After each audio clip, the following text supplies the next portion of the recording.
Hello everyone, उम्मीद करता हूँ आप सभी लोग स्वस्थ हैं और आपकी तैयारी अच्छे तरीके से चल रही है। एसएससी सीजीएल 2024 टीयर 2 के लिए लाइव टेस्ट 8 कंडक्ट कराया गया था, जो कि 8 एंड 9 दिसंबर को हुआ था। इसका एनालिसिस मैं आपको दूंगा, साथ ही साथ मैथ्स के सभी क्वेश्चंस भी सोल्व कराऊंगा, ठीक है। और सेफ स्कोर के बारे में बात करेंगे, क्या सेफ स्कोर रह सकता है, कुछ फ्री प्लेलिस्ट इसके बारे में आपको ऑलरेडी पता है। साथ ही साथ लाइव टेस्ट की लोकेशन आप देख लीजिए, अगर आपको नहीं पता है तो एक बार आप क्लासेस में जाएंगे, वहां पे पेड टेस्ट पे क्लिक करेंगे, उसके बाद व्यू डिटेल्स, उसके बाद सीजीएल टीयर 2 लाइव मॉक्स, ये फ्रीली अवेलेबल होते हैं। हर सैटरडे और हर संडे और मंडे को टेस्ट होता है और पूरे वीक के लिए टेस्ट रहता है। आप वहां पे एनालिसिस अच्छे से कर सकते हैं, क्वेश्चन का सॉल्यूशन साथ के साथ अवेलेबल रहता है। एप्लीकेशन में देखेंगे तो कुछ इस तरीके से आप टेस्ट तक रीच कर सकते हैं। Take a screenshot and follow the steps.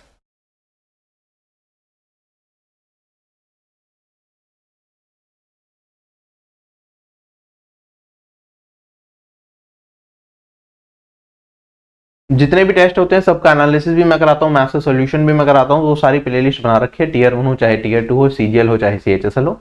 आप एनालिसिस पे आ जाते हैं। अपना जो कंप्यूटर का टेस्ट था इस बार थोड़ा इजी रखा गया था पिछले बार के कंपैरिजन में। इसमें एवरेज स्कोर बच्चों का काफी अच्छा रहा, 36.63 और मीडियन स्कोर 39 था। अगर मैं बात करता हूँ ओवरऑल, ये टेस्ट लगभग 20,000 से ज्यादा बच्चों ने दिया था। और आप यहाँ पे देखेंगे ज्यादातर बच्चों का स्कोर कितना था, 274 से 312 के रेंज में था, ठीक है। हमने थोड़ा सा क्या किया, इस बार पेपर के लेवल को हल्का किया, ठीक है। जैसा आरबी का हमेशा चल रहा था, सीएचएसएल का आपने देखा था पेपर काफी इजी आया था, तो हमने सोचा थोड़ा सा हल्का देके देखते हैं कि बच्चे किस तरह से परफॉर्म करते हैं हमारे टेस्ट में, ठीक है। तो जैसे ही थोड़ा सा पेपर का लेवल डाउन किया गया तो आप रेस्पॉन्सेज देखेंगे यहाँ पे किस तरीके से रहे, ठीक है। सॉल्यूशंस वगैरह तो आप देख सकते हैं। टोटल 20,519 एस्पिरेंट्स थे जिन्होंने टेस्ट दिया था, और इनमें से लगभग 7,000 एस्पिरेंट्स ऐसे थे जिन्होंने 300 से ज्यादा स्कोर किया। वरना जनरली ये फिगर थोड़े से हार्ड टेस्ट के अंदर हमारी रहती थी 1200, 1300, 1500, कुछ इस तरह से चीजें चलती थी, ठीक है। इसमें अगर हम देखें 390 में से 320 प्लस स्कोर करने वाले 3000 एस्पिरेंट्स थे, और सारा का सारा डेटा देख सकते हैं। टॉप 15 एस्पिरेंट्स का अगर मैं एवरेज स्कोर देखता हूं तो ये 370 मार्क्स जा रहा है आउट ऑफ 390, मीडियन स्कोर 283 जा रहा है और एवरेज स्कोर 254.5 जा रहा है।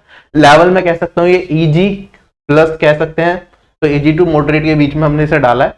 अगर मैं ओवरऑल इस पर्टिकुलर टेस्ट के सेफ स्कोर की बात करूं तो फिर अगर लेवल ऐसा चला जाता है पेपर का तो 315, 320 हो सकता है सेफ स्कोर रहे 2400 ग्रेड पे पोस्ट के लिए, और ये 330 कर लेना, 330 के आसपास हो सकता है ये जो सेफ स्कोर रहे 4200, 4600 ग्रेड पे पोस्ट के लिए, ठीक है। अनरिजर्व कैटेगरी के लिए मैंने बताया, बाकी कैटेगरीज का आप उस हिसाब से थोड़ा बहुत प्लस माइनस कर सकते हैं। अगर मैं आगे बात करता हूँ सेक्शन 1, इसमें अगर हम देखें 180 में से 180 में से 170 प्लस स्कोर करने वाले कितने हैं, 5797 कैंडिडेट्स हैं, ठीक है। और सारे एस्पिरेंट्स के स्कोर परसेंटाइल आप देख सकते हैं। एवरेज स्कोर 133.63 रहा है। मीडियन स्कोर मतलब 50% से ज्यादा बच्चे ऐसे हैं जिन्होंने 180 में से 157 प्लस स्कोर किया है, ठीक है। अगर इसका सेफ स्कोर की बात करें तो ये 165 प्लस जाता है आउट ऑफ 180, इससे कम आ रहे हैं तो मतलब थोड़ी सी कमी है, ठीक है। और पेपर का लेवल ओवरऑल में इसे इजियर साइड रख सकता हूं।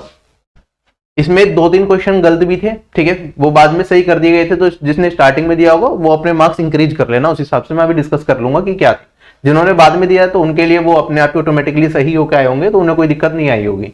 अगर मैं बात करता हूँ यहाँ पे सेफ स्कोर की सेक्शन 2 की, तो इसमें जो ये 210 नंबर में से होता है और 150 या 150 से ज्यादा स्कोर करने वाले हमारे पास 2684 कैंडिडेट्स हैं, ठीक है। और एवरेज स्कोर 120, मीडियन स्कोर 128 रहा है। अगर इसके अंदर मैं अच्छे स्कोर की बात करूंगा कि कितना स्कोर आपका आ जाए तो वो बहुत अच्छा माना जाएगा, तो वो 150 प्लस होगा। 140 प्लस इज ऑल्सो गुड। अगर आपका सेक्शन 1 में कितना आया है, 170 प्लस आया है और इसमें इतना आया तो भी चांसेस है। देखो इजी पेपर में ना बाउंड्रीज खत्म हो जाती हैं कि कितना ही सेफ स्कोर करे, क्योंकि एक एक 2-2 नंबर में इतने हजार कैंडिडेट्स आ जाते हैं, फिर बहुत तरीके से चीजें बदलनी स्टार्ट हो जाती हैं, ठीक है।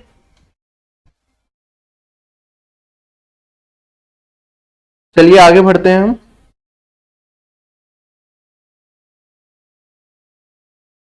जो क्वेश्चंस रॉन्ग थे एक बार वो देख लेते हैं।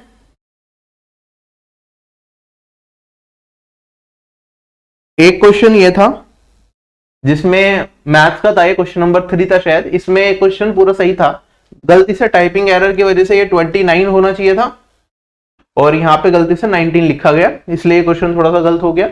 एक क्वेश्चन रीजनिंग में ये दिया गया था, इसमें ऑप्शन बी और ऑप्शन डी दोनों से आंसर आ रहा था, ठीक है। तो जिन लोगों ने ऑप्शन बी मार्क किया होगा वो इसे थोड़ा करेक्ट कर लेंगे, ठीक है, कि वो अपने भी मार्क्स वो इंक्रीज कर लेंगे इस पर्टिकुलर क्वेश्चन के अंदर। और एक पर्टिकुलर क्वेश्चन ये था जिसमें ऑप्शन सी करेक्ट है, इफ डेटा इधर स्टेटमेंट 1 अलोन और इन स्टेटमेंट 2, दोनों स्टेटमेंट अलोन काफी थी क्वेश्चन का आंसर बताने के लिए, तो option number she was correct, not D. ठीक है, बाकी टेस्ट अवेलेबल हैं वो आप देख ही सकते हैं। अब सीधा हम मैथ्स के सॉल्यूशन पे चलते हैं और सारे क्वेश्चन एक एक करके देखते हैं कि किस तरीके से हम कम से कम टाइम में सोल्व कर सकते थे।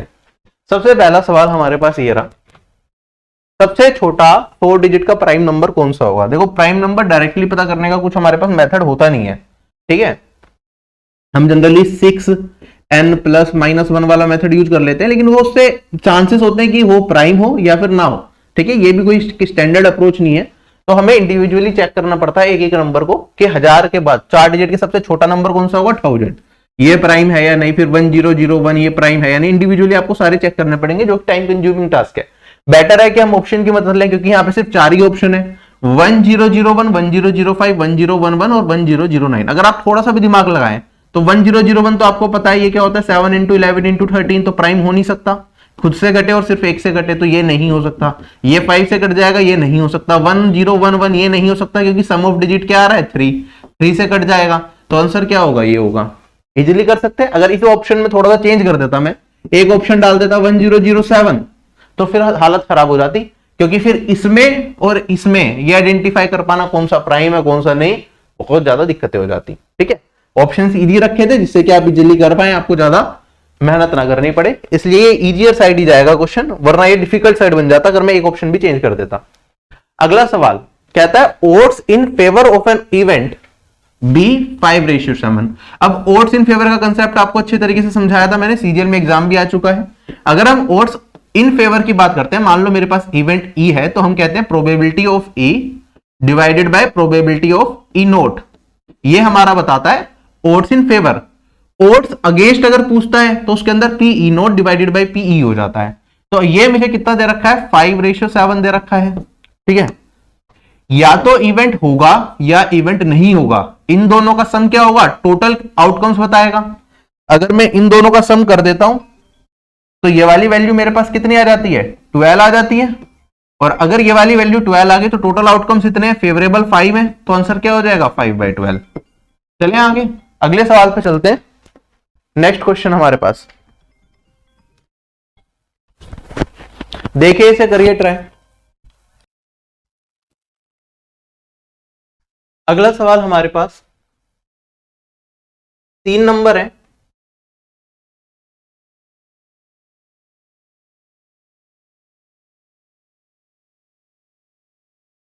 जो आपस में कोप्राइम है। पहले 2 नंबर्स का प्रोडक्ट ये है, लास्ट के 2 नंबर्स का प्रोडक्ट ये है, तो हमें बताना है मिडिल नंबर क्या होगा। मान लो हमारे तीनों नंबर हैं ए बी एंड सी, तो कहता है कि सर ए इंटू बी मेरे पास क्या है, 493 है, मेरे पास बी इंटू सी कितना है, 899 है। हमें बताना है कि भाई बी क्या होगा। ठीक है, तो आप ये देख सकते हैं यार, ये किन 2 नंबर्स का प्रोडक्ट ये जा रहा है, किन 2 नंबर का प्रोडक्ट ये जा रहा है, और ये आपस में कोप्राइम भी होने चाहिए। देखो अब इन दोनों नंबर में से अगर मुझे चूज करना है ना कौन से नंबर में मैं वेरिफिकेशन लगाऊंगा अपना, तो एक तो ये है कि देखो दोनों नंबर मेरे कटने चाहिए किससे, बी से, जो नंबर मुझे निकालना है। 4 ऑप्शन की मदद ले लो आप कि कौन सा ऐसा नंबर है इन चारों में से जो दोनों को काट पा रहा है, उससे आपको वैल्यू मिल जाएगी। ठीक है, एक तरीका ये हो सकता है, दूसरा तरीका अगर आपको 899 दिख गया तो भी आप डायरेक्टली निकाल सकते हैं। दोनों तरीकों पे बात करते हैं। पहले आप 17 से देखिए कि ये कट रहा है या नहीं कट रहा। अगर मैं 17 से जाऊंगा तो 34, फिर मेरे पास 153, ये कट जाएगा, ये वाली वैल्यू आएगी मेरे पास 17 इंटू में 29। अब यहां पे अगर मैं देखूं तो मेरे पास ये वाली वैल्यू 17 से कट गई। क्या ये वाली वैल्यू 17 से कटेगी, 17 5 जा 85, 49, ये 17 से तो नहीं कट रही, तो मेरा आंसर 17 तो नहीं हो सकता। लेकिन मेरे को ये चीज समझ में आई, जो मेरा नंबर होगा या तो वो 17 होगा या फिर 29 होगा। अगर 17 से ये नहीं कट रहा तो ऑब्वियसली 29 से कटना चाहिए, क्योंकि दोनों आपस में कोप्राइम भी है और आपस में इंडिविजुअल भी है, दोनों प्राइम है, तो कोई और फैक्टर भी यहां पे नहीं आ सकता। तो मेरा आंसर क्या होगा, 29 होगा। क्वेश्चन हो गया खत्म। इस तरीके से देख सकते हैं, 17 से कट गया, नहीं कटता तो हम 23 पे जाते, फिर 41 पे जाते, फिर 29 पे जाते। ये चीज क्लियर हो गई सभी लोगों को। दूसरा तरीका क्या हो सकता है, जब भी आपको तो को प्राइम नंबर्स का प्रोडक्ट पूछे या प्राइम नंबर्स का प्रोडक्ट दे रखा हो, तो उस केस में जनरली कई बार ऐसा देखा गया है कि एसएससी जो नंबर देता है वो परफेक्ट स्क्वायर के आसपास देता है। जैसे कि यहाँ पे मेरे पास ये 899 है ना, ये 900 -1 है, परफेक्ट स्क्वायर के पास है या नहीं? आप कहेंगे सर ये तो 30 स्क्वायर है और ये मेरे पास माइनस का 1 स्क्वायर है। ये किसके बराबर हो गया? 30 - 1 29 और 30 + 1 ये आ गया 31। ठीक है, अब आप कंपेयर करो, ये इन दोनों का प्रोडक्ट है, दोनों आपस में कोप्राइम भी है, तो मेरा एक नंबर इन दोनों में से होगा। और आप देखो कि कौन सा नंबर इन दोनों में से इसे काट पा रहा है, आप देखेंगे 29 से डिविजिबल है, तो यही आंसर हो जाएगा ऑप्शन। मेरा जो सेकंड नंबर होगा वो 29 होगा। आई होप ये क्लियर हो गया सभी लोगों को। अगला सवाल मेरे पास कहता है, मेरे पास इस फिगर के अंदर जो आर्क ए बी की जो लेंथ है ना, ये इक्वल है twice the length of radius of the circle, इसका ट्वाइस, तो ये हो गया 2r। हमें बताना है area of the sector AOB. अब इसका फॉर्मूला कितनी बार मैंने आपको याद कराया है, एरिया ऑफ सेक्टर होता है मेरे पास हाफ इंटू में एल इंटू में R, length of arc into में रेडियस, तो हाफ इंटू में लेंथ ऑफ आर्क क्या है 2r, और इंटू में आर करूंगा तो हाफ से हाफ कट गया, आर स्क्वायर मेरा क्या हो जाएगा? आंसर हो जाएगा, क्वेश्चन खत्म। ठीक है, एसएससी में बहुत बार इस तरह के सवाल पूछे गए हैं। अगला सवाल मेरे पास कहता है X varies directly as the square of Y and inversely as the cube root of Z.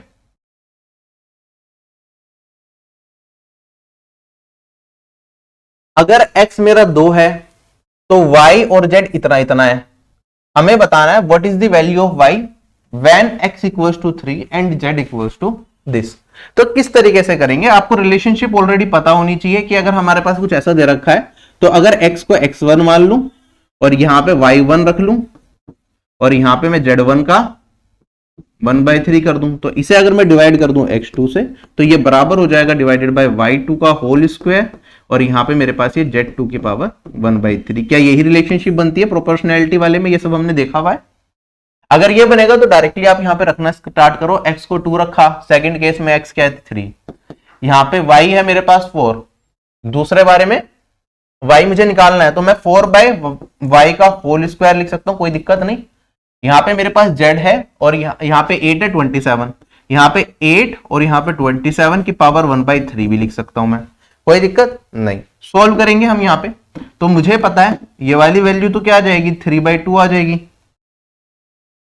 और यहां पे अगर क्रॉस मल्टीप्लाई कर दूंगा तो मेरे पास 4/9 भी आ जाएगा। तो 4/y का होल स्क्वायर किसके बराबर हो गया? 4/9 के बराबर हो गया। रूट लगा दूंगा तो मेरे पास यहां पे वैल्यू ±2/3 और y का मान कितना आ जाएगा मेरे पास 2 ± 6। This will be my answer. ठीक है, अगर पॉजिटिव रिजल्ट के साथ जाएं तो +6 विल बी माई आंसर। अगला सवाल हमारे पास ये फिगर दे रखी है जिसका सेंटर हमें O दे रखा है। कोड ए बी जो एंगल सबटेंड कर रहा है सेंटर पे वो डबल है जो कोड सी डी सेंटर पे एंगल बना रही है। तो मैंने कहा ये x है तो ये कितना हो जाएगा 2x हो जाएगा। A be twice angle AOB, A be twice angle AOB, तो ये इसका डबल हो जाएगा, तो ये 2x है तो ये 4x हो जाएगा। हमसे पूछा है COD एंगल COD, x का मान बताना है। सिंपल है या नहीं है? अगर आप इस फिगर को ध्यान से देखें, हमारे पास यहां से ये दो टेंजेंट जा रही हैं जो टच करती हुई जा रही हैं, तो ये 90 डिग्री, ये 90 डिग्री। अगर आप इस फिगर को ध्यान से देखेंगे तो ये क्वाड्रिलेटरल बन रहा है, चारों कोनों का योग 360 होता है, 90 90 80 तो ये हो गया, 180 तो ये हो गया, तो इन दोनों का सम 180 हो जाएगा। तो 4x + 2x 6x इसके बराबर, ये बराबर हो गया 180 के, तो x का मान किसके बराबर हो गया? ये 30 के बराबर हो गया। क्लियर? चलें आगे। नेक्स्ट क्वेश्चन हमारे पास, हमें बताना है कि मीडियन क्या होगा इस डेटा का। मीडियन निकालना सबके लिए बहुत आसान है, आपको सबसे पहले इसे इंक्रीजिंग ऑर्डर में अरेंज करना है, उसके बाद मिडिल टर्म आपका मीडियन कहलाती है। अगर इवन नंबर ऑफ टर्म्स हो तो 2 टर्म्स आएंगी मिडिल में, उनका एवरेज आपका मीडियन कहलाता है। तो आप यहाँ पे लिखना स्टार्ट कर सकते हैं। अगर मैं करता हूं यहाँ पे, तो पहले 15 हो गया मेरे पास,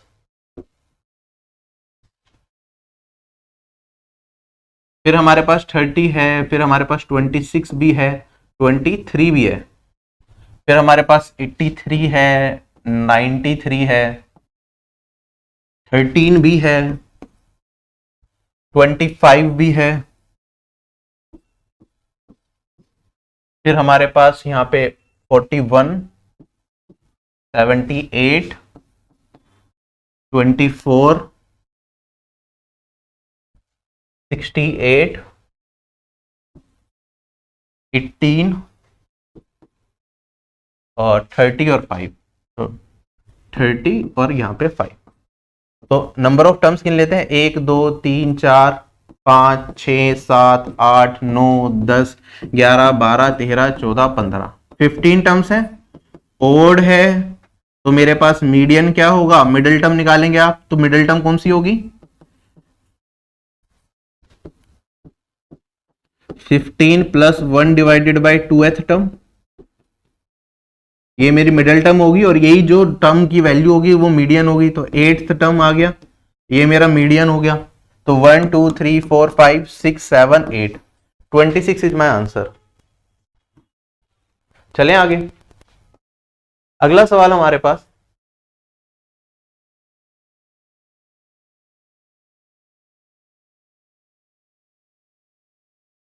देखो हमारे पास एक सॉलिड सिलेंडर दे रखा है, डायरेक्टली चलो मैं रफ ही बना लेता हूं, ज्यादा साफ बनाने के चक्कर में टाइम लग जाएगा।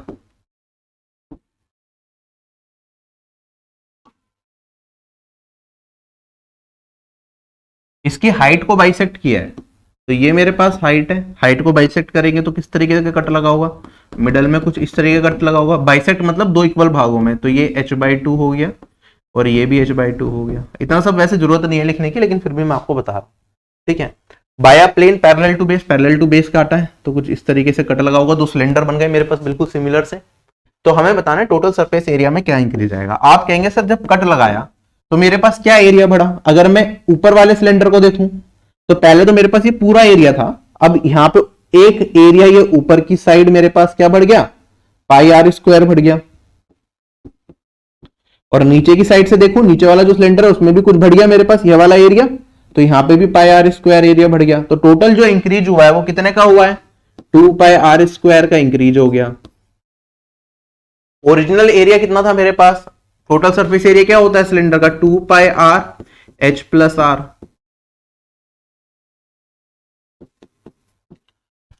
हमें बताना है परसेंटेज इंक्रीज कितना होगा, तो इंटू 100% कर दूंगा। आप देखेंगे 2πr कट गया, r/h+r इंटू में 100% होगा। रेडियस कितना दे रखा है 21 और हाइट दे रखी है 35, 21 डिवाइडेड बाई 21 प्लस 35 इंटू में 100%। अब देखो 7 से कट जाएगा तो ये 3 बचेगा मेरे पास, और ये 3 प्लस 5 8 बचेगा, तो 3/8 इंटू में 100%, तो ये वाली वैल्यू तो आपको पता है 37.5% होती है। तो दिस इज माय आंसर। चलें आगे, अगला सवाल हमारे पास अच्छा सवाल है, जो ये नंबर है ना ये 48 से डिविजिबल है, तो मिनिमम वैल्यू बतानी है p प्लस क्यू की क्या होगी। अगर आप 48 को ध्यान से देखें, ये डिविजिबल होगा हमारा प्राइम फैक्टर्स के हिसाब से, अगर मैं स्प्लिट करूं तो ये 2 की पावर मेरे पास 4 16 हो गया, और इंटू में 3 की पावर 1, इससे डिविजिबल है। 3 से डिविजिबल है तो आप कहेंगे सर सम ऑफ डिजिट मेरा 3 से कटना चाहिए, और जो जो वैल्यू 3 से ऑलरेडी कटती है उसे तो वैसे ही आप इग्नोर कर दो यहाँ पे। तो मैं कह सकता हूं यहाँ पे 2 प्लस p प्लस q मेरा कटना चाहिए, किससे, 3 से कटना चाहिए, ठीक है। अब 2 की पावर 4 है तो हम कहेंगे लास्ट के जो 4 डिजिट है ना, लास्ट की 4 डिजिट लिख लो, p 2 6 एंड q, ये भी मेरा किससे कटना चाहिए, लास्ट की 4 डिजिट, ये 2 की पावर 4 मतलब 16 से कटना चाहिए। आप कहेंगे सर 16 से कटना चाहिए लास्ट के 4 डिजिट, तो लास्ट की 3 डिजिट मेरी 8 से भी करनी चाहिए, क्योंकि ये 8 का भी मल्टीपल है, और अगर मैं 8 का डिविजिबिलिटी लगाऊंगा तो मुझे q का मान एग्जैक्टली मिल जाएगा। आप देखेंगे यहाँ पे 260, वैसे तो आपको पता होना चाहिए जब इवन होता है तो इस डिजिट को इग्नोर कर देते हैं, और 6 है तो q है, तो यहाँ पे ऑब्वियसली यहाँ पे वैल्यू मेरे पास 4 ही आने वाली है। क्यों, क्योंकि 64 है जो 8 के टेबल में आता है, वरना आप इसे पूरा का पूरा यहाँ पे सोल्व करो, 8 रखो, यहाँ पे 3 आएगा, 24 2q, 8 के टेबल में कितने टाइम्स मल्टीप्लाई करूं कि 2 का मल्टी 2 और समथिंग कुछ आया, आप कहेंगे सर 3 जा 24, तो कट जाएगा, तो क्यू क्या हो गया मेरा 4 हो गया। तो यहां से हमें क्यू का मान मिल गया भैया, ये तो 4 ही है। अब मुझे ये भी समझ में आया 2 + 4 6 हो गया, 3 से कट जाएगा, तो P मेरा डिविजिबल होना चाहिए 3 से, और P की वैल्यू भी मुझे क्या रखनी है, मिनिमम रखनी है।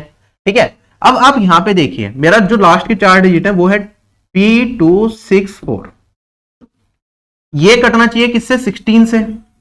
अगर ये 16 से कटना चाहिए, हमारे पास यहां पे क्या क्या वैल्यूज हो सकती हैं आप ये देखिए। ठीक है, जनरली यहां पे ओड और इवन का पैटर्न फॉलो होता है। ठीक है, अगर इस वाले पार्ट में 16 से डिवाइड करते हैं हम, रिमाइंडर मुझे 8 मिलता है, तो उस पर्टिकुलर केस में अगर यहां पे रिमाइंडर मुझे क्या मिल गया, 8 मिल गया, तो उस पर्टिकुलर केस में यहां पे जो वैल्यू आती है वो आती है मेरे पास 1। अगर रिमाइंडर 0 मिलता है तो वैल्यू आती है 2। इसे आप इस तरीके से भी देख सकते हैं, इसे मैं लिख सकता हूं P इंटू में 1000 प्लस 264, कोई दिक्कत नहीं। अब मैं इसे 16 से डिवाइड करता हूं, 16 से अगर ये वाली वैल्यू डिवाइड करूंगा 104, 16 10 बचेगा, 104 16 6 96 होगा, तो रिमाइंडर बचा मेरे पास 8। अगर रिमाइंडर 8 बच गया तो मुझे यहां से भी रिमाइंडर 8 चाहिए, तभी मेरा वो होगा, क्या कहते हैं, सोल्व। अब आप देखेंगे यहां पे अगर मैं 1000 को 16 से डिवाइड करने की कोशिश करता हूं तो ये 40, यहां पे मुझे रिमाइंडर मिलता है 8।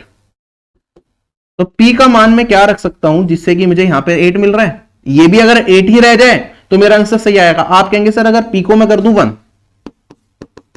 तो उस केस में 1 × 8 + 8 16 डिविजिबल हो जाएगा, तो P का मान 1 हो सकता है। अगर मैं P का मान रख दूं 2, तो आप कहेंगे सर 2 × 8 तो 16 बन जाएगा, 16 तो कट जाएगा, तो फिर से रिमाइंडर 8 बचेगा, मतलब डिविजिबल नहीं होगा, तो P2 नहीं हो सकता, 1 हो सकता है। ऐसे ही आप 3 रखेंगे तो फिर से डिविजिबल हो जाएगा, 4 रखेंगे तो फिर से डिविजिबल नहीं होगा। तो ये ओड पैटर्न को फॉलो करता है कि अगर यहां पे मेरे पास लास्ट की 3 डिजिट रिमाइंडर 8 दे रही है 16 से डिवाइड होने पे, तो ये वाली वैल्यू सारी ओड होंगी। अगर ये मेरे पास कोई रिमाइंडर नहीं दे रही तो उस केस में ये वाली वैल्यू सारी क्या होंगी, इवन होंगी। अगर मैं 16 का डिविजिबिलिटी यूज करता हूं तो उस हिसाब से मुझे समझ आया वैल्यू या तो 1 होगी या 3 होगी या 5 होगी, कुछ इस तरीके से चलेगी। तो यहां पे P का मान क्या आ जाएगा मेरे पास, आप कहेंगे सर 3 से डिविजिबल होना चाहिए और मुझे मिनिमम वैल्यू चाहिए P + Q की, तो P Q तो फिक्स है 4 ही आएगा, ये मिनिमम करना है, और 3 से भी कट जाए तो P का मान मुझे क्या रखना पड़ेगा, 3 रखना पड़ेगा। तो P 3 है, Q 4 है, तो सम कितना हो गया भाई, 7 हो गया, क्वेश्चन हो गया खत्म। चलें आगे। अगला सवाल हमारे पास कहता है मेरे पास इतने रुपए हैं, ये P, Q और R में बांटना है कुछ इस तरीके से। अगर 16 रुपए, 17 रुपए और 15 रुपए हम घटा दें P, Q और R के शेयर से, तो जो उनका अमाउंट है उसका रेशियो रह जाएगा ये। तो हमें बताना है इनिशियल शेयर ऑफ R क्या होगा। ठीक है, अगर आप कहेंगे सर इनिशियल शेयर की आप बात कर रहे हो, तो P का P मान लेते हैं, Q का Q मान लेते हैं और R का R मान लेते हैं। अब इसमें से हमने कितना घटाया, इसमें 16 घटा दिया, इसमें हमने कितना घटा दिया, 17 घटा दिया, और इसमें हमने क्या कर दिया, 15 घटा दिया। ठीक है, तो अगर मैं इनके सम की बात करता हूं, P, Q और R का सम कितना था, 3064 था। अब इनमें से 16, 17 और 15 ये घट गया ना टोटल सम में से, तो इनका अगर तीनों का सम करते हैं हम तो मेरे पास ये वाली वैल्यू 48 बनेगी। कैसे करा, 16 मिडल वैल्यू थी, 17 और 15 32 और 16 48, तो इनका सम मेरे पास अब कितना आएगा, ये आएगा मेरे पास 3016। ठीक है, तो ये अब इन तीनों का घटाने के बाद जो रेशियो है वो मुझे दे रखा है, ये रेशियो किसके बराबर है, ये रेशियो है 18:19:21, और इनका सम मेरे पास इतना है। तो कंबाइंड रेशियो आप कहेंगे यहां पे सबका सम करते हैं हम, तो हमारे पास वैल्यू आ रही है 58। तो 58x मैं कह सकता हूं किसके बराबर है, 3016। मुझे किसका मान बताना है, मुझे R का मान बताना है। R - 15 तो 21 रेशियो है, तो मुझे मान बताना है 21x, ये हो गया R - 15, तो इसमें 15 को ऐड कर दूंगा तो ये आ जाएगा R, ये मान बताना है। अब आप देखिए हमारे पास क्या आंसर आएगा। चारों ऑप्शंस अगर हम देखें तो इंटीजर वैल्यूज में दे रखे हैं। ठीक है, तो अगर मुझे ये काटना है तो x मेरा पूरा का पूरा ये इसे काट पाएगा, तभी मेरे पास क्या हो सकता है, तभी मुझे इंटीजर वैल्यू में आंसर मिलेगा।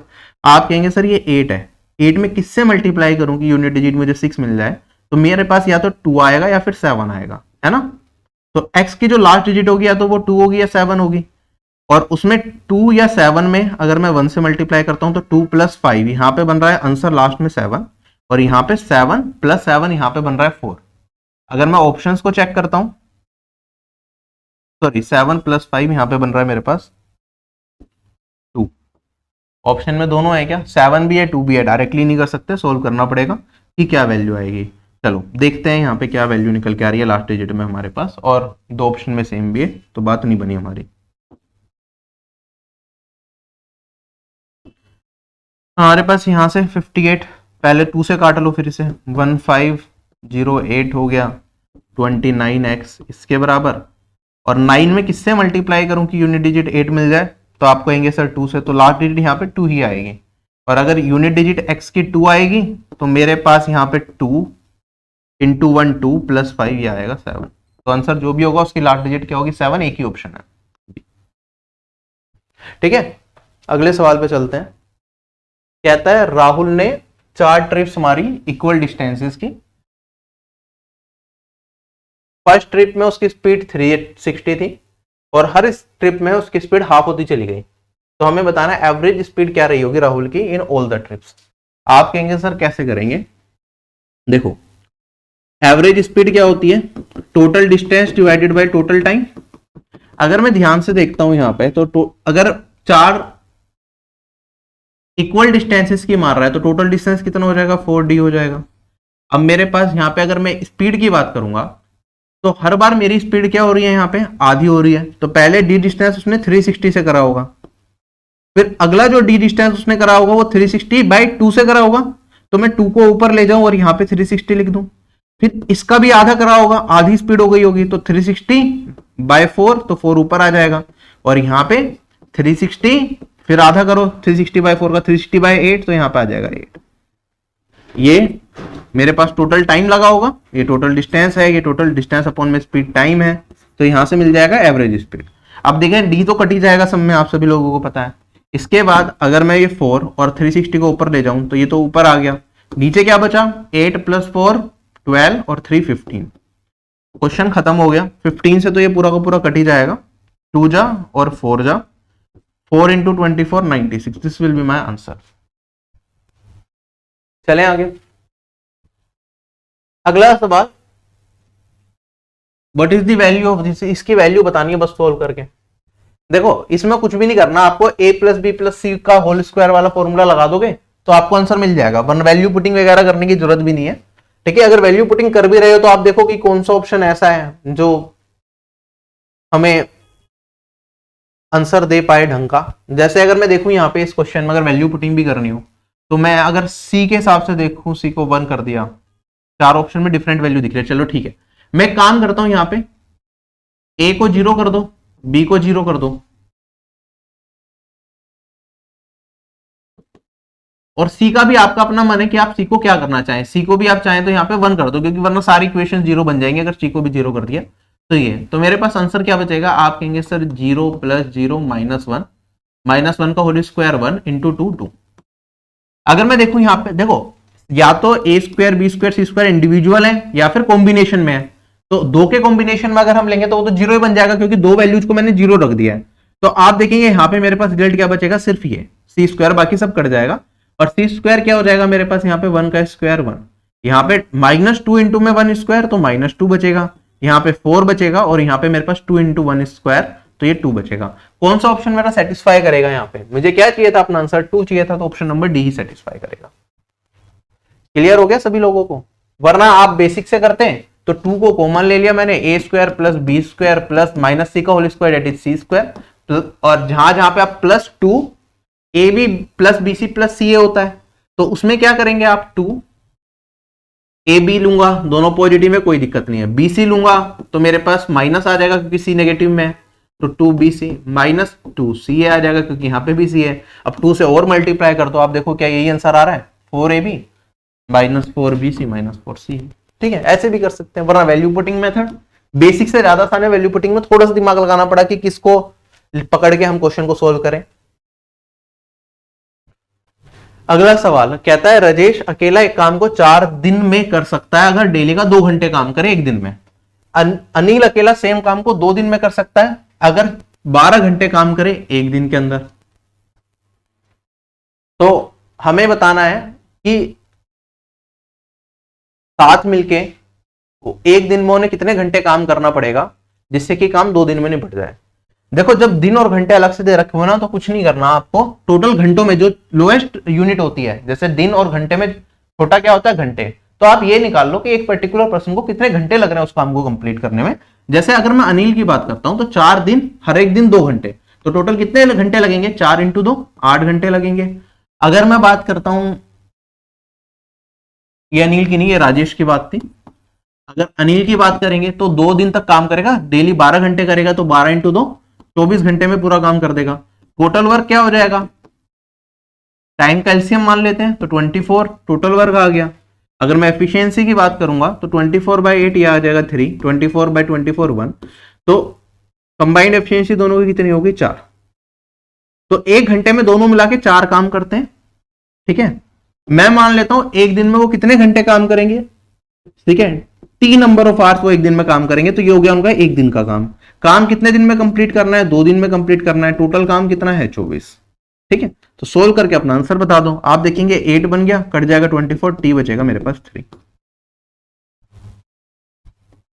अगला सवाल हमारे पास कहता है मोड इतना है, मीडियन इतना है, इंपेरिकल रिलेशन यूज करके मीन बता दो।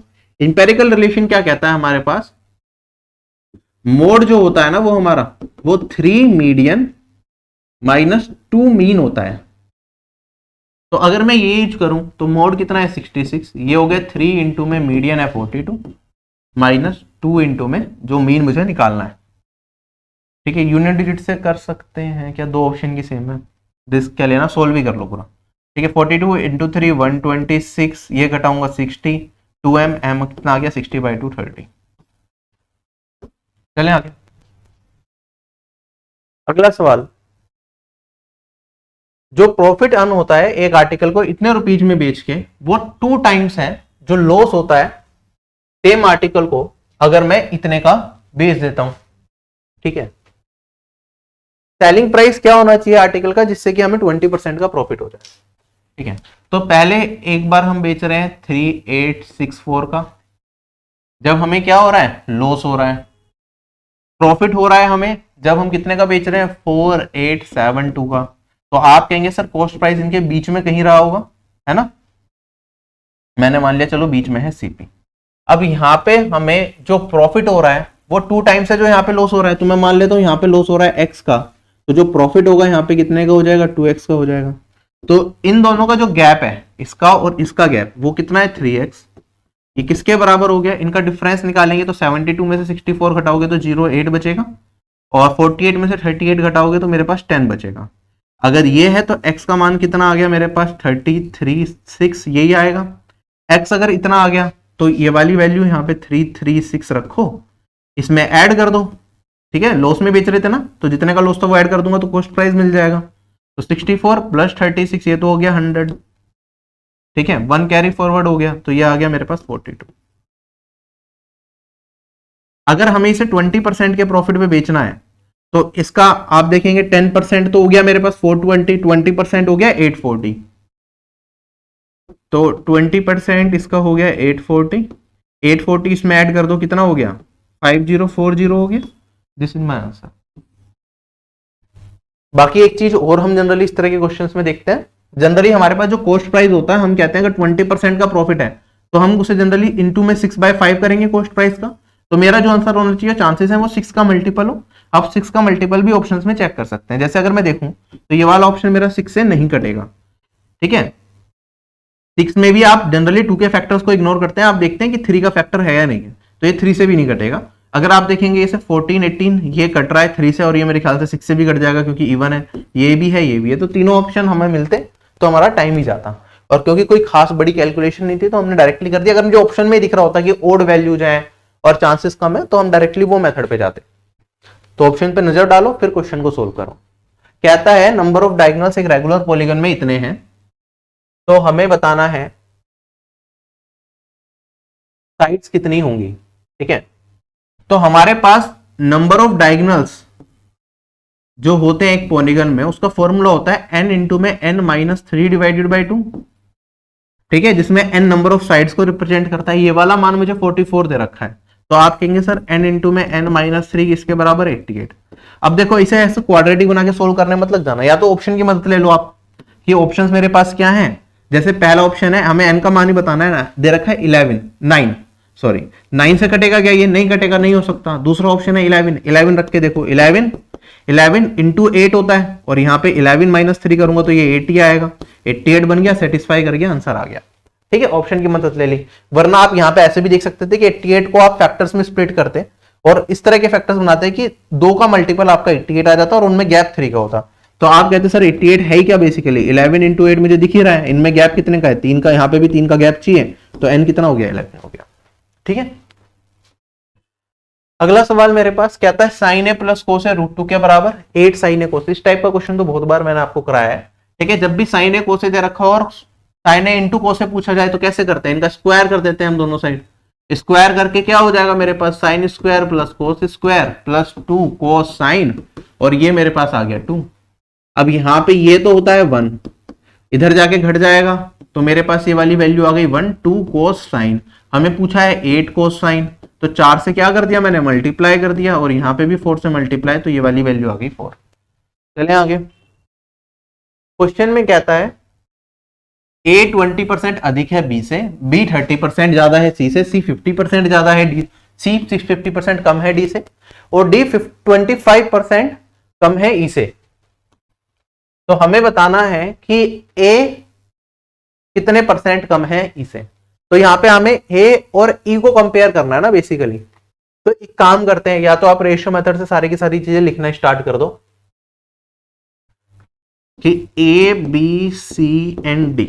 ठीक है, A 20% ज्यादा है B से, मैंने गलत लिख दिया शायद ना, A ratio B, B ratio C ऐसे लिखते हैं ना हम।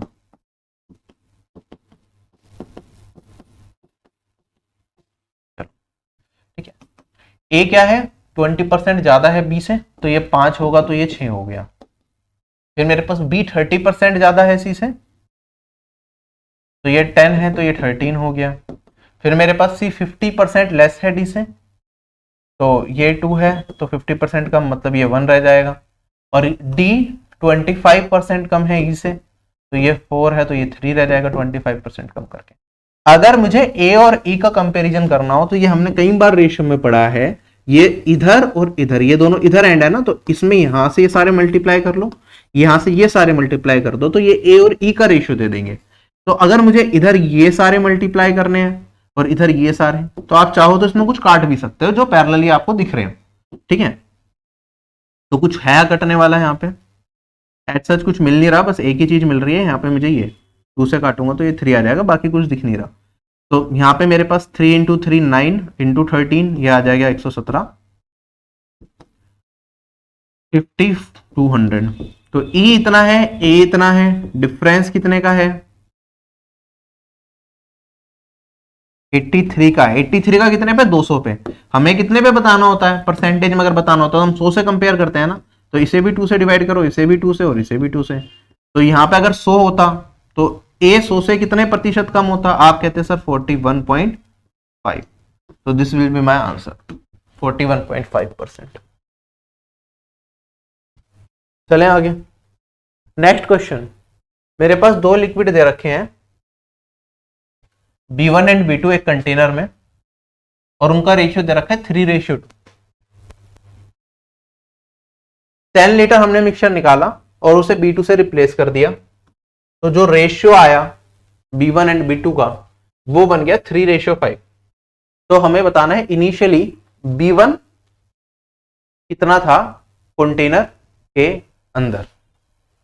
ठीक है, तो किस तरीके से करेंगे, एक तो हमारे पास रिप्लेसमेंट वाला मेथड होता है, आप उससे भी कर सकते हैं, आप चाहें तो इसे रेशियो मेथड से भी कर सकते हैं। ठीक है, अगर मैं रिप्लेसमेंट वाले मेथड से इस क्वेश्चन को करने की कोशिश करूंगा तो हम किस तरीके से करेंगे, आप ध्यान दीजिएगा यहाँ पे हो क्या रहा है बेसिकली।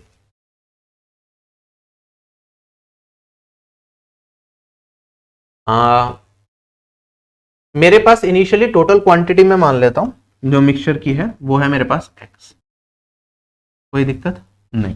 ठीक है, तो हमारे पास अगर आप देखेंगे यहाँ पे मेरे पास ratio of two liquid B1 and B2 कितना है? 3:5 है। B2 से रिप्लेस कर रहे हैं तो इसका मतलब क्या हो रहा होगा, मेरे पास जो रिडक्शन हो रही होगी वो B1 में हो रही होगी, है ना। तो B1 के रिस्पेक्टिव में हम सारी चीजें करेंगे। B1 का रेशियो यहाँ पे 3 रेशियो है, तो B1 कितना हो गया? Total 3 ratio. अगर टोटल सॉल्यूशन मेरे पास है 5, ठीक है। इसमें कुछ सॉल्यूशन निकाला मैंने, फिर कुछ रिप्लेसमेंट करी उसे दूसरे से, जिससे कि मेरा जो कंसंट्रेशन है वो B1 की कम होगी। तो फाइनल कंसंट्रेशन क्या होगी आप देखेंगे यहाँ पे, B1 एंड B2 ये 3:5 है, तो इनका सम कर दूंगा तो ये हो जाएगा मेरे पास 8। तो मैं कह सकता हूं फाइनल कंसंट्रेशन सॉल्यूशन के अंदर वो कितनी आ गई? अब B1 है 3, कितने पे? टोटल 8 पे। तो कुछ चेंजेस हुए हैं। चेंजेस कितने हुए हैं? आप कहेंगे सर पहले मेरे पास सॉल्यूशन अगर मैंने x माना था तो कितना कम हो गया? x से हमने जो चेंजेस किए हैं वो x - 10 का किया है। तो x अगर मैं यहां पे सोल्व करता हूं तो मुझे क्या मिलेगी? Total solution. x क्या रिप्रेजेंट करेगा? टोटल सॉल्यूशन को रिप्रेजेंट करेगा। और यहां पे अगर टोटल सॉल्यूशन हमें मिल गया तो हम जो गिवन रेशियो है उसे यूज करके ये बता पाएंगे कि हमारे पास इनिशियली B1 कितना था। टोटल इनिशियल सॉल्यूशन का रेशियो ये है। सॉल्व करते हैं, हमारे पास वैल्यू क्या आएगी? 3 से तो देखो 3 कट जाएगा, ये 5 मेरा उधर जाके मल्टीप्लाई हो जाएगा। तो x - 10 डिवाइडेड बाई x ये किसके बराबर? 5/8 के बराबर हो जाएगा। अगर हम क्रॉस मल्टीप्लाई करते हैं यहाँ पे तो 8x 5x ये बचेगा मेरे पास 3x, ये किसके बराबर हो जाएगा? 80 के बराबर हो जाएगा।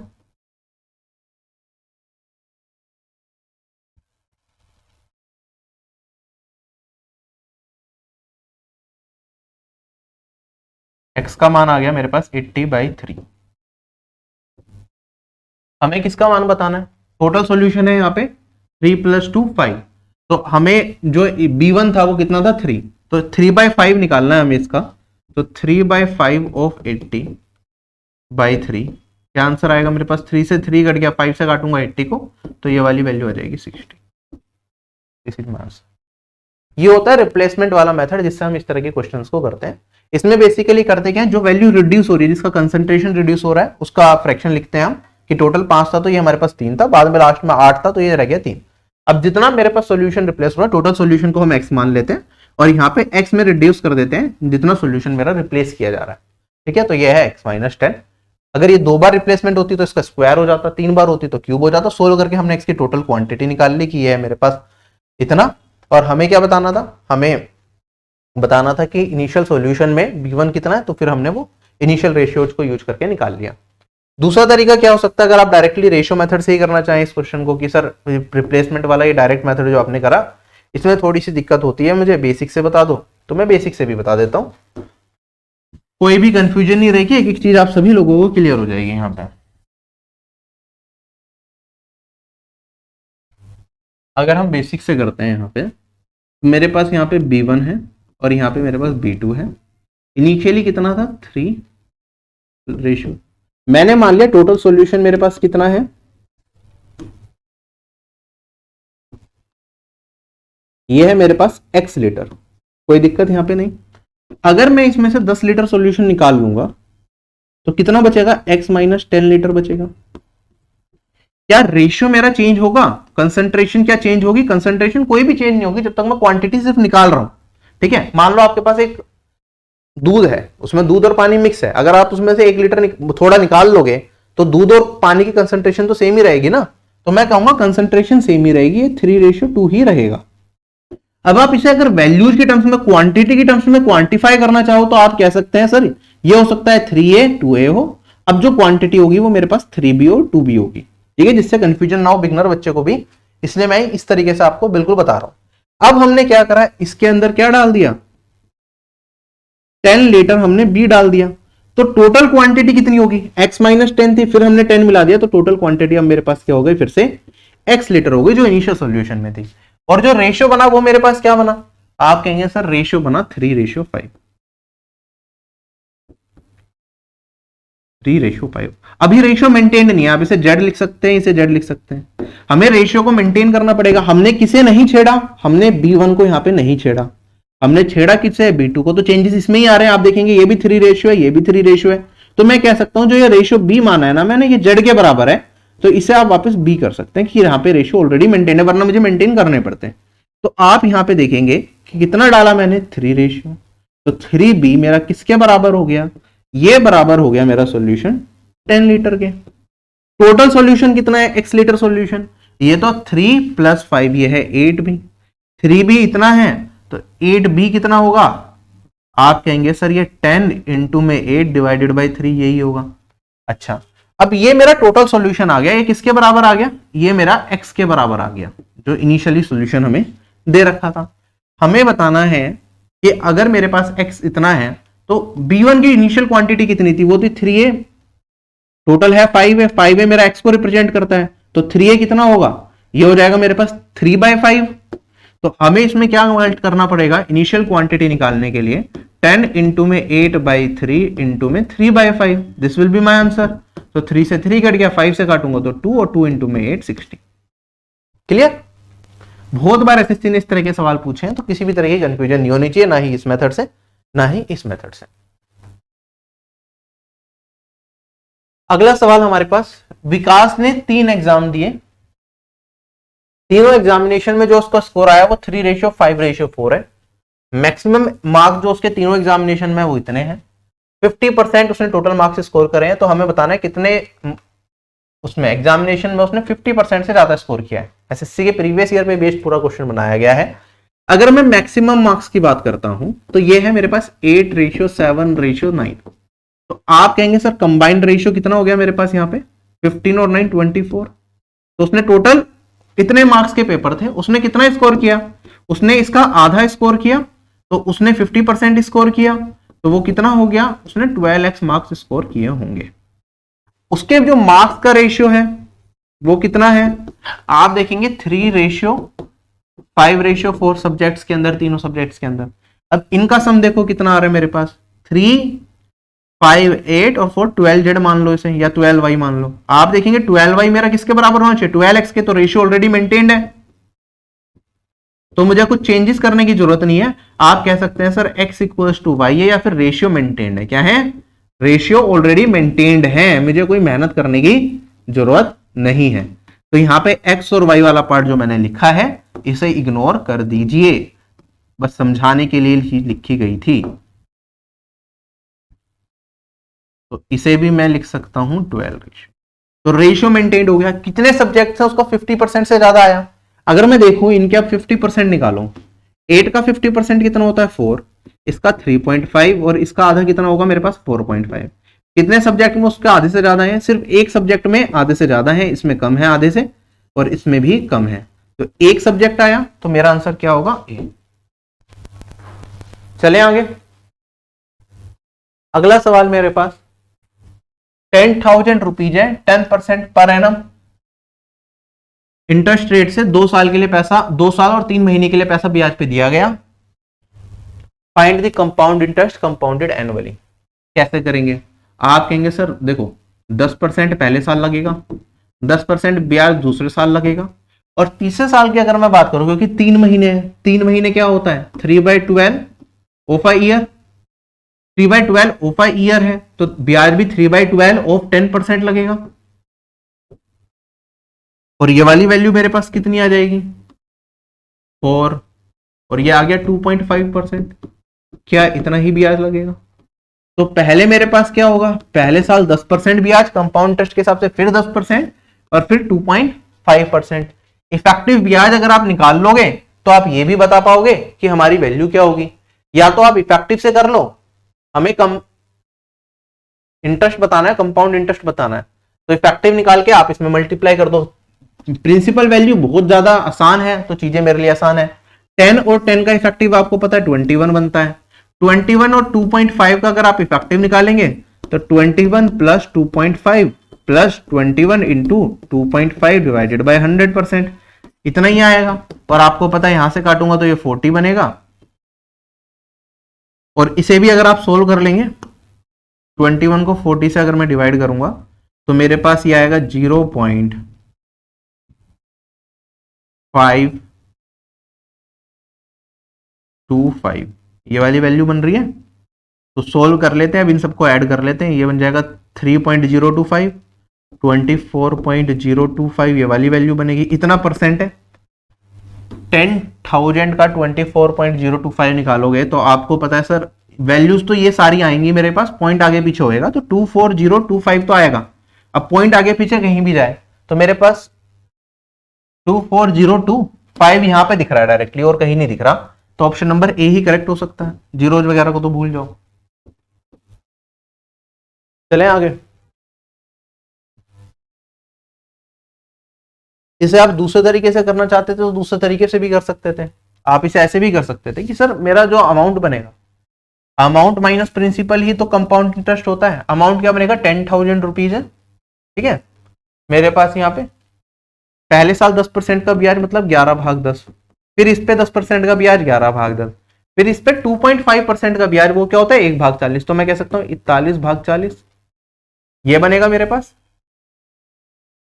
और ये हो गया मेरा अमाउंट, और इसमें मुझे घटाना है 10,000 को, तो this will be my answer. Clear है। तो आप इस तरीके से भी चीजों को कर सकते हैं, आप करना चाहें तो एक मेथड ये भी है। कहता है एक वस्तु पे कॉस्ट प्राइस और एमआरपी का रेशियो दे रखा है 7:9। शॉपकीपर को 80 रुपए का प्रॉफिट होता है अगर वो आर्टिकल को 500 रुपए का बेचता है, ठीक है। तो हमें बताना है एमआरपी क्या होगा। अगर 80 रुपए का प्रॉफिट है 500 पे बेचने का, तो कॉस्ट प्राइस कितना होगा, प्रॉफिट को घटा दो, ये आ गया 420। 420 मेरा क्या है, कॉस्ट प्राइस है। एमआरपी हमें बताना है, तो कितने टाइम्स आ रहा है मेरे पास, ये 60 टाइम्स, तो इंटू 60 ये आ गया 540। दूसरी चीज आप ये भी चेक कर सकते थे कि देखो एमआरपी मेरा 9 का मल्टीपल है, चांसेस है जो आंसर होगा वो 9 का मल्टीपल होगा। कौन कौन सी वैल्यू 9 से कट रही है, ये कट रही है, ये नहीं कट रही, ये नहीं कट रही, ये नहीं कट रही। एक ही ऑप्शन था जो 9 से डिविजिबल था, तो वही आंसर होता, उसके चांसेस सबसे ज्यादा होते हैं। अगला सवाल मेरे पास, ए और बी दो लोग हैं, एक पार्टनरशिप पे एंटर करते हैं, इन्वेस्टिंग 8,000 एंड 12,000 रिस्पेक्टिवली। 4 महीने के बाद ए ने 2,000 रुपए विड्रॉ करे, बी ने 3,000 रुपए और इन्वेस्ट कर दिए। उसके 3 महीने के बाद सी ने बिजनेस को ज्वाइन किया 10,000 रुपए की कैपिटल के साथ।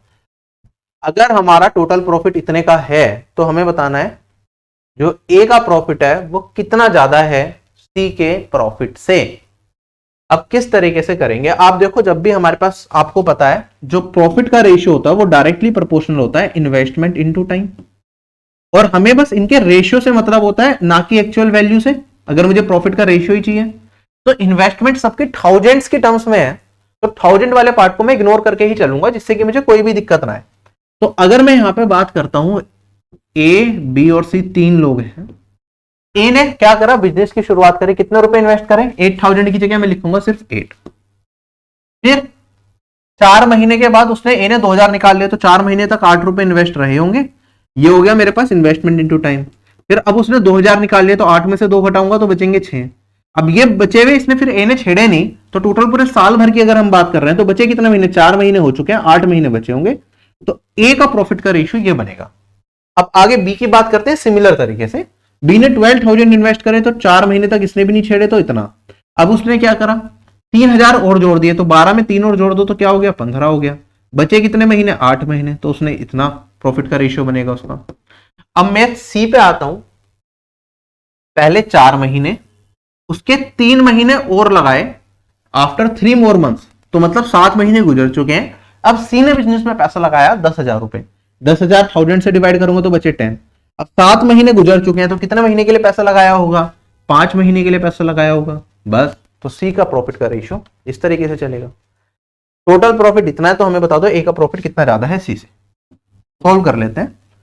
अब यहाँ पे आप कुछ काटना चाहो तो काट भी सकते हैं, 2 से ही कटेगा मेरे ख्याल से मैक्सिमम, और तो कुछ ज्यादा दिख नहीं रहा, 5 का मल्टीपल नहीं बन पाएगा सब जगह। काटना है 2 से काट लो अभी, वरना कर भी सकते हो सोल्व।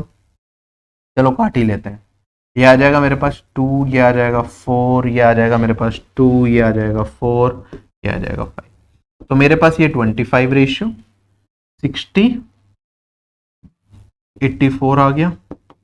ये कितना आया, 24 और 16 42, नहीं 40, 24 16 40, अभी मिस्टेक हो जाती। सम कितना बना मेरे पास 124 149 ही बन गया सम। 149 रेशियो रिप्रेजेंट करता है 14900 को। हमें ए और सी का डिफरेंस बताना है, तो कितना है 15 रेशियो। 15 रेशियो किसे रिप्रेजेंट करेगा 1500 को। चले आगे, अगला सवाल। एक हॉस्टल के अंदर स्टॉक है 6190.80 kg वीट का, जिससे 105 स्टूडेंट्स को 22 दिन तक खाना खिलाया जा सकता है। 5 दिन के बाद 14 और स्टूडेंट्स हॉस्टल को ज्वाइन कर लेते हैं। अब हमें बताना है how many more days will the balance wheat feed the students if all students consume the same quantity per day. ठीक है, आप एक हॉस्टल में गए, वहां पे बहुत सारे बच्चे होते हैं। ठीक है, जनरली कहीं कहीं तो ऐसा होता है कितना भी खाओ, कहीं कहीं फिक्स होता है कि हम इतना इतना ही खाना देंगे एक बच्चे को, जिससे कि बैलेंस बना रहे, कोई वो ना हो, सिस्टम ना बिगड़े। ठीक है, तो यहाँ पे क्या है, हर बच्चा बराबर खाना खाता है।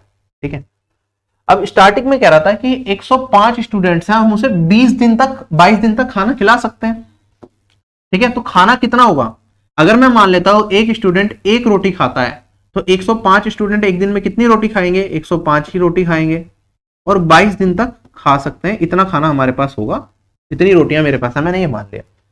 अब 5 दिन के बाद क्या हुआ, 14 और स्टूडेंट ज्वाइन कर गए, तो 5 दिन तक तो सभी के सभी 105 स्टूडेंट्स ने खाना खा लिया। अब 14 और स्टूडेंट जुड़ गए, तो अब मेरे पास 105 जमा 14 इतने स्टूडेंट्स हैं। ठीक है, अब खाना कितने दिन तक चलेगा मैं मान लेता हूं, अब x डेज तक चलेगा। टोटल खाना तो मेरा सेम ही है, खाने में कोई मतलब नहीं, सोल्व करके निकाल सकते हैं। ये हो गया इस क्वेश्चन को करने का बेसिक तरीका। टोटल खाने को हमने इक्वेट कर दिया, टाइम एंड वर्क में टोटल वर्क को इक्वेट करते हैं, यहाँ पे खाने की बात चल रही है तो टोटल खाना हमने इक्वेट कर दिया। एडवांस तरीका क्या है, हमसे यही पूछा ना कि 5 दिन के बाद कितने और दिन तक हमारा खाना चलेगा, तो आप कहेंगे सर जो खाना है 5 दिन तक तो सारी चीजें नॉर्मली चल रही है, तो उसे कंसिडर ही मत करो ना। मैं कहता हूं मेरे पास खाना जो बचा वो कितने दिन का बचा, 105 लोगों का 5 दिन गुजर चुके हैं, मेरे पास 17 दिन का। 22 में से इस 5 को घटा दिया, यहां पे आप माइनस करोगे तो भी 105 कॉमन आ जाएगा, 22 माइनस 5 17। मेरे पास 105 लोगों का 17 दिन का खाना बचा हुआ है। अब लोग मेरे बढ़ गए 14 से, तो 105 जमा चौथा कितने लोग हो गए, 119 लोग हैं। तो ये खाना कितने दिन चलेगा मैं मान लेता हूं x डेज चलेगा। सोल्व कर लो, अपना आंसर निकाल लो, खत्म हो गया। आप कहेंगे सर 17 से काटूंगा तो 7 जा, 7 से इसे काटूंगा तो 15, और x का मान कितना आ गया 15। चलें आगे, अगला सवाल हमारे पास, क्या एनुअल इंस्टॉलमेंट रखी जाए जिससे कि जो मेरा डेट है 4600 रुपीज का, जो कि मुझे 4 साल में पे करना है 10% पर एनम के हिसाब से, वो सिंपल इंटरेस्ट पे खत्म हो जाए। तो किस तरीके से करते हैं, आपको डायरेक्ट फॉर्मूला याद है तो वही लगा लेंगे। आप कहेंगे सर एनुअल इंस्टॉलमेंट अगर मेरी x की है तो 4 इंस्टॉलमेंट तो ये हो गई 4x। उसके बाद जो मैं इंस्टॉलमेंट दे रहा हूं, जैसे जो पहली इंस्टॉलमेंट मिली उस पर 3 साल का ब्याज लगेगा, जो दूसरी इंस्टॉलमेंट गई उस पर 2 साल का, जो सेकंड लास्ट इंस्टॉलमेंट गई उस पर 1 साल का, और जो आप फाइनली पैसा जमा कराए इंस्टॉलमेंट वाला उस पर कुछ ब्याज नहीं लगेगा। तो ये नंबर ऑफ ईयर्स हो गए। रेट ऑफ इंटरेस्ट है मेरा 10%। तो टोटल जो अमाउंट है वो मेरा क्या इसके बराबर चला जाएगा। ये कंसेप्ट अच्छे से सिंपल इंटरेस्ट की इंस्टॉलमेंट की पूरी वीडियो डाली हुई है, जिसमें एक एक चीज बता रखी है कि कैसे ये सब चीजें आए। वो वीडियो देख लेना अगर थोड़ा समझने में दिक्कत हो रही है, वरना आपको ये डायरेक्ट पता होना चाहिए कि चीजें इस तरीके से चलेंगी। उसमें मैंने याद भी करा रखा है कि ये सब अभी तो मैं लिख रहा हूँ, वरना एग्जाम में तो ये सारी चीजें डायरेक्टली याद रहती हैं हमें। ठीक है, तो 4x ये तो जो मैंने एक्चुअली में पे करा, जो इंस्टॉलमेंट मैंने 1 साल के बाद दी, तो पैसा तो मुझे 4 साल के बाद देना था ना, थोड़ा पहले दे दिया। तो जो 3 साल पहले पैसा दिया उस पर 3 साल का ब्याज, जो पैसा 2 साल पहले दिया उस पर 2 साल का, जो 1 साल पहले दिया उस पर 1 साल का ब्याज लगा दिया। इंस्टॉलमेंट की वैल्यू इतनी थी मेरे पास, तो इतना टोटल पैसा कितना जमा कराना था हमें, टोटल जमा कराना था 4600। क्वेश्चन हो गया खत्म।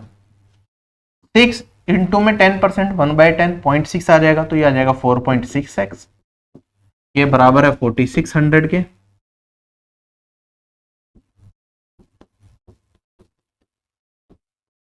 तो x कितना हो जाएगा, आप कहेंगे सर ये तो कट गया पूरा का पूरा, 46 से 46 जाएगा, पॉइंट हटाओगे तो एक जीरो लगा लोगे तो 1000। अगला सवाल हमारे पास कहता है एक राइट एंगल ट्राइंगल है,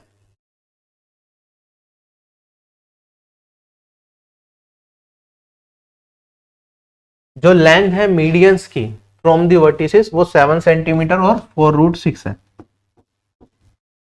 देखो अगर मैं यहाँ पे एक राइट एंगल ट्राइंगल बना देता हूं तो ये मेरा नॉर्मल 90 डिग्री, ये एक्यूट एंगल होता है और ये एक्यूट एंगल होता है। एक्यूट एंगल से अगर मैं वर्टिसेस बना रहा हूं, सॉरी मीडियंस बना रहा हूं, तो मीडियंस क्या करता है, सामने वाली साइड को दो इक्वल भागों में बांटता है। जो ये मीडियंस हैं इनकी लेंथ हमें दे रखी है, एक की 7 है और एक की हमारे पास ये वाली लेंथ दे रखी है 4√6। हमसे पूछा लेंथ ऑफ हाइपोटेन्यूस, ये क्वेश्चन भी बहुत बार कराया जा चुका है। इसका डायरेक्ट फॉर्मूला हमें पता होता है।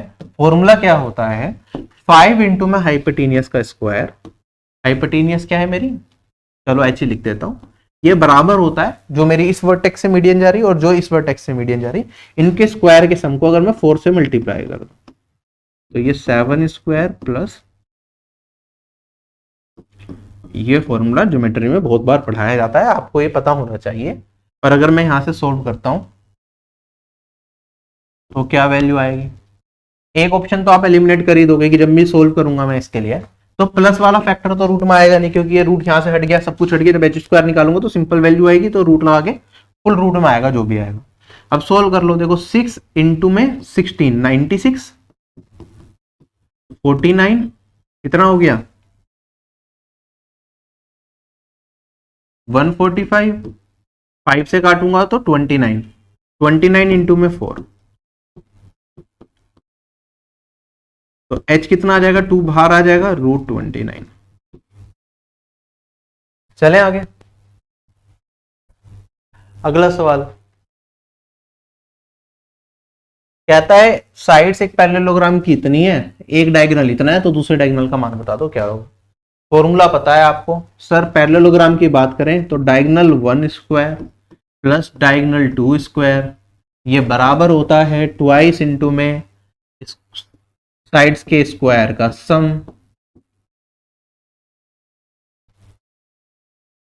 फॉर्मूला बेस्ड पेपर बनाया हमने, ज्यादा दिमाग लगवाया नहीं, इसी में बच्चों को खुशी मिलती है कि सर डायरेक्टली आंसर आना चाहिए।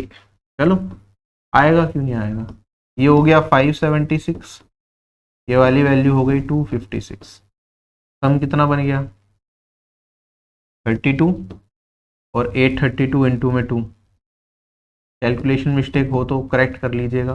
2 इंटू 32 64, 1664 माइनस 18 का स्क्वायर 324, तो D1 स्क्वायर ये हो गया मेरे पास 64 में से 24 गया 40 और ये बचा मेरे पास 13।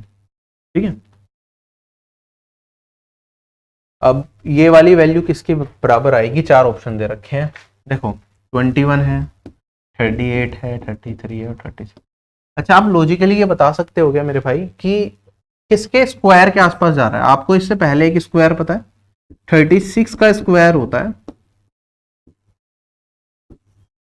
1296, ठीक है, तो ये उससे तो बड़ा है ही, तो ये दोनों तो वैसे ही हो गए, या तो ये आंसर होगा या फिर ये आंसर होगा। अगर यहाँ पे 38 के स्क्वायर पे भी जाओ तो ये वाली वैल्यू क्या होती है, 38 का स्क्वायर अगर मैं निकालता हूं तो ये वाली वैल्यू होती है मेरे पास 44 और यहाँ पे ये किसके आसपास जा रहा है, देखो इससे 38 से तो छोटी वैल्यू है ना ये वाली, तो ये 38 से ज्यादा तो जा नहीं सकती, तो मेरा आंसर क्या होगा, मेरा आंसर होगा 36.61 हो सकता है, यही आंसर जा रहा हो। क्लियर, चले आगे, पूरा सोल्व करने की जरूरत नहीं, आसान सवाल प्रोबेबिलिटी का भी। एक अर्न है, ठीक है, एक कलश है जिसके अंदर 7 व्हाइट 5 ब्लैक और 3 रेड बॉल है, दो बॉल को रैंडमली सिलेक्ट कर लिया कि दोनों बॉल बता दो रेड हो, इसकी प्रोबेबिलिटी क्या होगी। आप कहेंगे सर देखो टोटल बॉल्स कितनी होगी, 5 और 3 8 और 7 15, पहली बॉल रेड निकल जाए उसकी प्रोबेबिलिटी क्या है, टोटल रेड बॉल्स कितनी है 3, तो 3 भाग 15, पहली बॉल रेड निकल गई। अब मैंने मान लिया पहली बॉल रेड निकल गई तो कितनी बॉल्स बची, आप कहेंगे सर 14 बॉल्स बची। अब 14 बॉल्स में से एक रेड निकल चुके हैं, 3 में से एक घटा दो तो बची 2, तो ये प्रोबेबिलिटी क्या हो जाएगी, इन दोनों का प्रोडक्ट, प्रोबेबिलिटी में पढ़ते हैं, ये आ गया 5, ये आ गया 7, 1 भाग 35, ये प्रोबेबिलिटी होगी।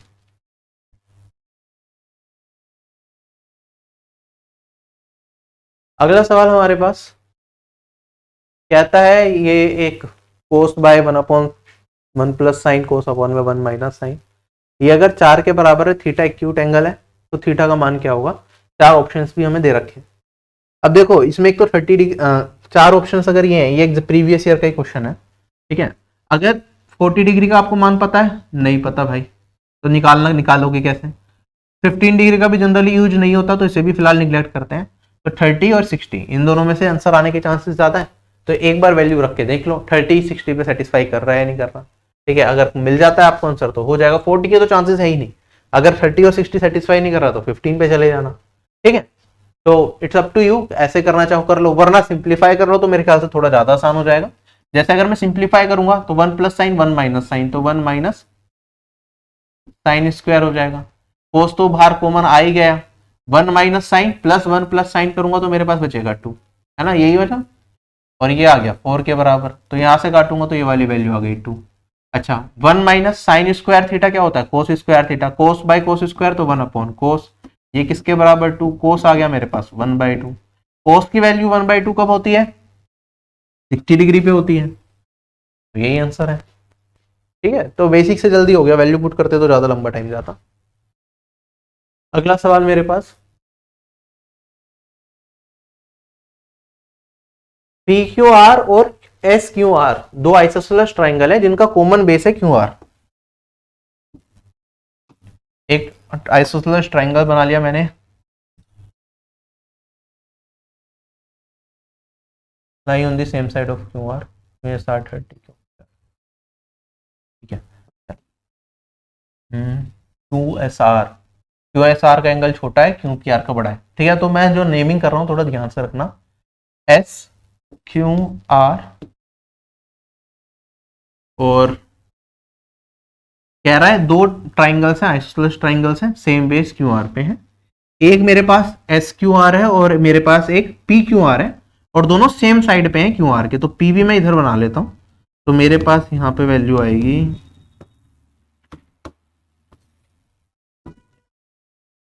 तो मैंने रखा पी। अब आपके दिमाग में एक छोटा सा सवाल आएगा, सर आपने पी बाहर रख लेते, एस को नीचे रख लेते, ऐसा क्यों करा।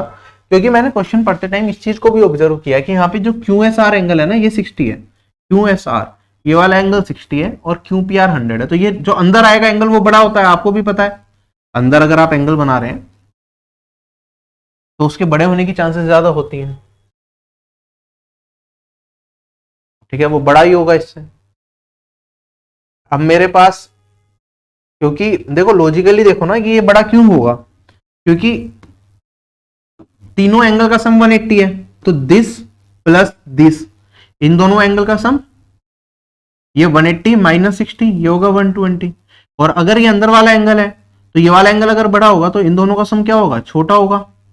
तो लॉजिकली हमारा जो अंदर वाला एंगल बनेगा ना वो बड़ा बनेगा, जो बाहर वाला एंगल होगा वो छोटा होगा, ठीक है। अगर आप देखें तो इसका और इसका सम 100 है, इसका क्योंकि ये इससे बड़ा हो गया, ये इससे बड़ा हो गया, तो ऑब्वियस सी बात है कि जो ये वाला एंगल होगा इस वाले एंगल से छोटा होगा, तभी तो तीनों कोनों का योग 180 वाली प्रॉपर्टी ट्राइंगल की सेटिस्फाई करेगी। एंगल एस पी आर बताना है हमें, एस आर पी सॉरी, ये वाला कौन हमें फाइंड आउट करना है कि क्या हो।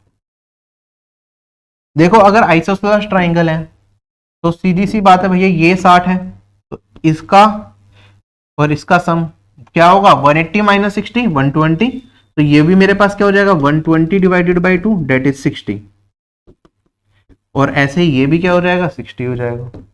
अगर मैं इस वाले ट्राइंगल को देखूं, अंदर वाले को,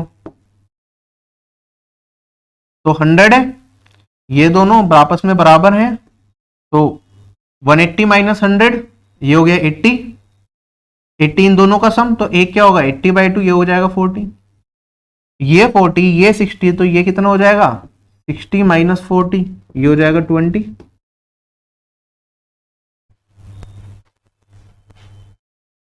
एग्जाम में पूछा गया था, उसी को थोड़ा सा मॉडिफाई करके बनाया गया है।